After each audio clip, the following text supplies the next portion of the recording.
د وزلوبې دریم پړاو تورنمنت د 14 ټیمونو په ګډون په مزار شریف ښار کې پرانیستل شو. د هیواد د بدني روزنې رئیس او د هیواد د وزلوبې فدراسیون مسؤل د یادې لوبې موخه د هیوادوالو ترمنځ د اتحاد او یووالي سمبول وباله.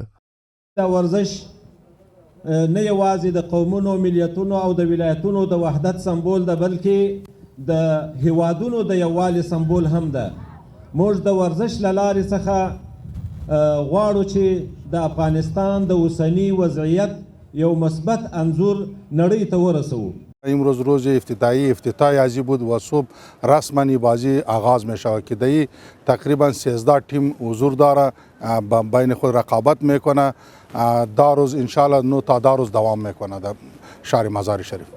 ورته مهال د ملي سپورت تلویزیون امیر چې د یادې لوبې نشرول په ژوندۍ بڼه مسؤلیت لري وویل چې دوی کوښښ کوي ترڅو دغه ملي لوبه مینوال ته د ملي رسنۍ له طریقه په ژوندۍ بڼه پوښښ ورکړي.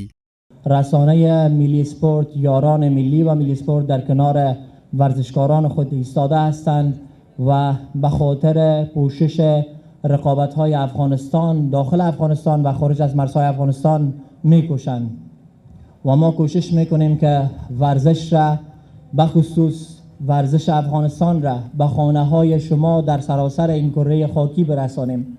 همدارنګه یو تن چپانداز چې په دې سیالیو کې ګډون کړی خوښي څرګندوي او د ورته په نورو لوبو ټینګار کوي. همین تورنمنت به خاطر رشد بازیکنانی که مثلا بعضی از بازیکنان بسیار عالی درخشش میکنه، بسیار خوب درخشش میکنه، اونمو بازیکنان باز جدا میشه به خاطر بیرون از مرز که مسابقات صورت میگیره. در اونجا اونا باید کامل چیز داشته باشه دیگه، تمرین مکمل داشته باشه.